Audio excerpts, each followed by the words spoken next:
Assalamualaikum warahmatullahi wabarakatuh. Bismillahirrahmanirrahim.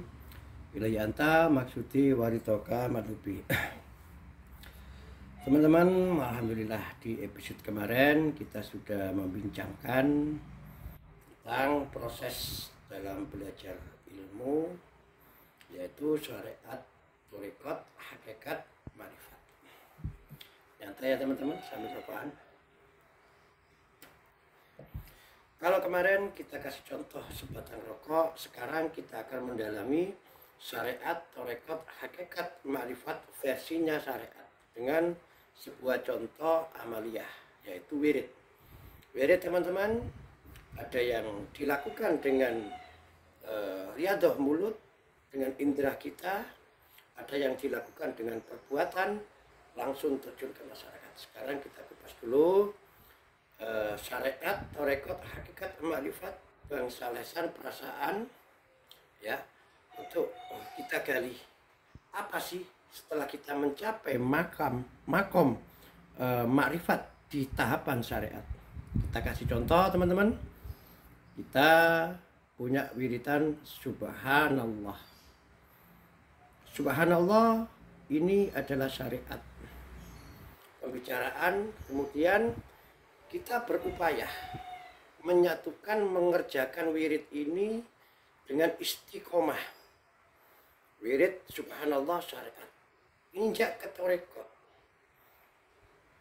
Subhanallah ini kita bacakan, kita padukan dengan perasaan kita, dengan hati nurani kita, dengan konsentrasi, dengan khusyuk.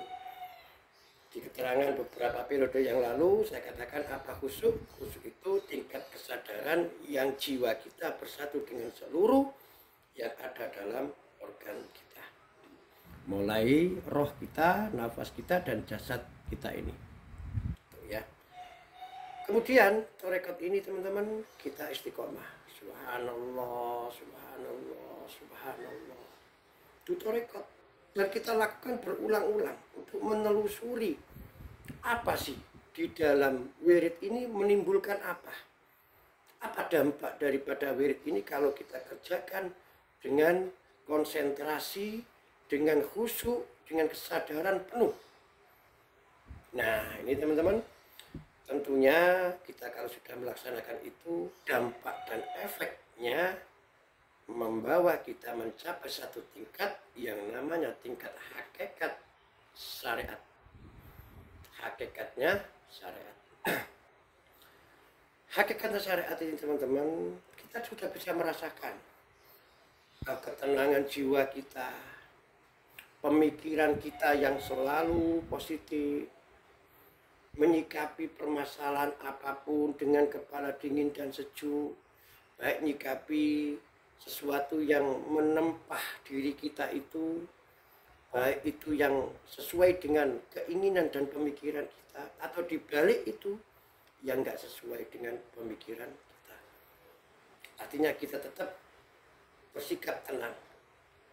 Dan ini teman-teman, hakikat itu apa? Ketika kita sudah melalui thariqat dan syariat, memadukan antara jasad dan pikiran, yaitu thariqat akan menemukan suatu ketenangan, kebahagiaan.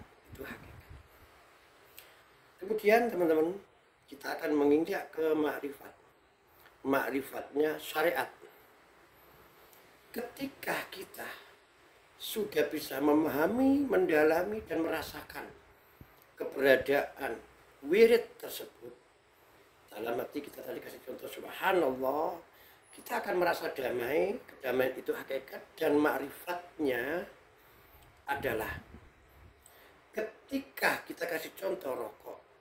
Rokok itu adalah objek di mana rokok ini akan bisa dirasakan oleh orang yang pemakainya rokok. Artinya rokok ini tidak pernah mempunyai pengakuan kalau dia itu bisa dirasakan efek proses pembakaran dan sebagainya daripada rokok. Artinya kita bisa merasakan, oh saya setelah rokok, saya kok merasa batuk-batuk, kering dan sebagainya. Yang merasakan kita, pengguna rokok.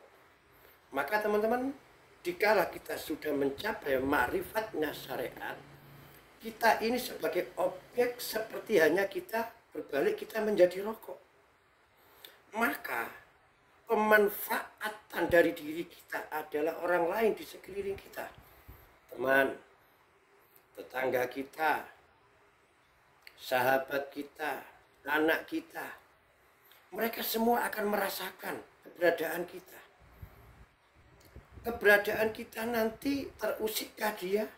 Atau keberadaan kita menimbulkan efek positifkah ke dia, ke mereka? Nah, tentunya setelah kita mengalami proses syariat torekot hakikat, kita mencapai suatu ketenangan dan kebahagiaan. Ketenangan ini akan dirasakan oleh tetangga kiri kita, tetangga kanan kita, keluarga kita, istri kita, anak kita.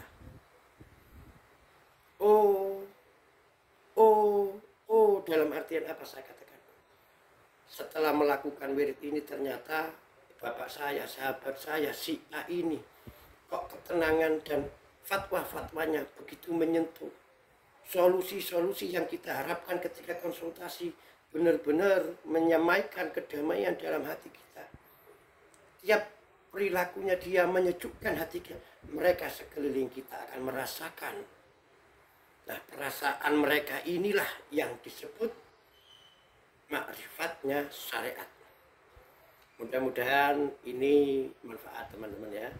Jadi syariat kita bicara tentang wirid torekoh, kita menjalankan, memadukan antara jasad dan pikiran hati kita dengan konsekuensi serius, khusyuk dengan seluruh jiwa kita dituangkan dalam wirid tersebut dengan istiqomah. Kemudian hakikat kita merasakan hasil daripada wirid itu ketenangan, dan ketenangan ini dirasakan oleh pengguna diri kita, pemanfaat orang yang memanfaatkan diri kita, konsultasi dan lain sebagainya, dan mereka merasa damai. Itu dalam keilmuan. Nah, ketika mereka sudah merasakan makrifat itu timbul dari mereka untuk diri kita, pengakuan untuk diri kita, pengakuan rokok itu dari kita yang pengguna rokok, pengakuan kemarifatan kita bukan dari mulut kita, tapi dari mereka yang bisa merasakan keberadaan kita. Nah, teman-teman, itu yang kita ulas pada kajian syariat tarekat hakikat ma'rifat diterapkan dalam suatu ilmu atau istiqomah atau pengetahuan yang lain. Nanti setelah ini kita akan bicara tentang torekot.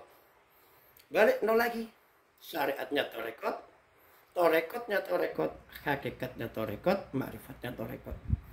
Dalam episode akan datang nanti, apa sih syariatnya torekot ini? Apa sih setelah mereka merasakan keberadaan kita? Ini menjadi bahan untuk menganalisis torekoh dalam mulai perilaku kita diterapkan dalam kehidupan bermasyarakat, hablum minallah dan hablum minannas. Kehidupan kita bersopan santun, berakidah, berakhlak kepada Allah dan kepada manusia, itu nanti menginjak di syariatnya torekot, torekotnya torekot, hakikatnya torekot, ma'rifatnya torekot. Semoga bermanfaat teman-teman. Ikuti terus keterangan ini sampai di ma'rifatnya ma'rifat. Dalam penerapan wirid tadi, bagaimana ma'rifatnya ma'rifat. Ikuti terus. Salam seduluran selawasi wong podo. Rayu, rayu, rayu.